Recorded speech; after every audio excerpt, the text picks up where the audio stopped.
అటువంటి కృష్ణావతారం తర్వాత వచ్చినటువంటి అవతారం కల్కి అవతారం. దశావతారములు కదా, కల్కి అని ఆ అవతారం రాలేదు, కానీ మనకి వ్యాసవాక్కు ప్రమాణం. వ్యాసుడు చెప్పాడు కాబట్టి అది ప్రమాణం.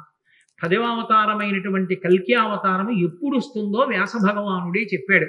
అసలు ఎక్కడ స్వాహాకారము వషట్కారము ఇవి రెండు వినపడవు. అంటే ఇక యజ్ఞము యాగము అనేటటువంటి క్రతువులు ఉండవు.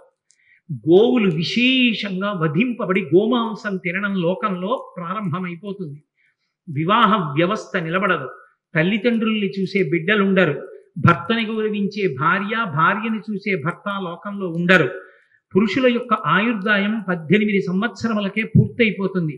స్త్రీలు కేశపాశములను విరబోసుకుని తిరగడమే లోకంలో పెద్ద విశేషమైనటిదిగా అయిపోయి జట వేసుకునేటటువంటి సాంప్రదాయం విచ్ఛిన్నమైపోతుంది.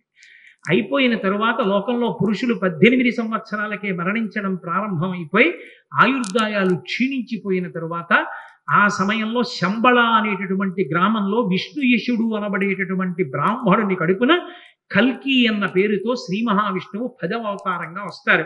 అది ఎప్పుడు అంటే కలియుగం చిట్ట చివరిలో, కృతయుగానికి ప్రారంభానికి మధ్యలో ఆయన అవతరించారని గుర్తు ఏమిటంటే పాపులందరికీ భంగధర వ్యాధి వస్తుంది. అంటే ఆసనమునందు పుళ్ళు పుట్టి నెత్తురు కారిపోతుంది. కారిపోయి వాళ్ళంతట వాళ్ళే పురుగులు రాలిపోయినట్టు రాలిపోతారు. ఎక్కడ చూసినా వ్యాధులు ప్రబలుతాయి. పరమ పుణ్యాత్ములైనటువంటి వాళ్ళు ఎవరున్నారో వాళ్ళు మాత్రమే శరీరాలతో ఉంటారు.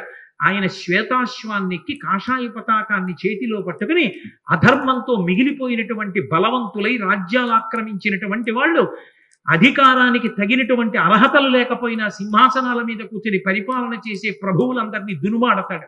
దునుమాడిన తరువాత కలియుగం పూర్తయిపోయి కృతయుగ ప్రారంభం అవడానికి జలప్రళయం సంభవించి నీళ్లు వచ్చి భూమండలాన్నంతటినీ కప్పేస్తాయి. కలియుగం చిట్ట చివరలో వచ్చేటటువంటి అవతారం కల్కి అవతారం.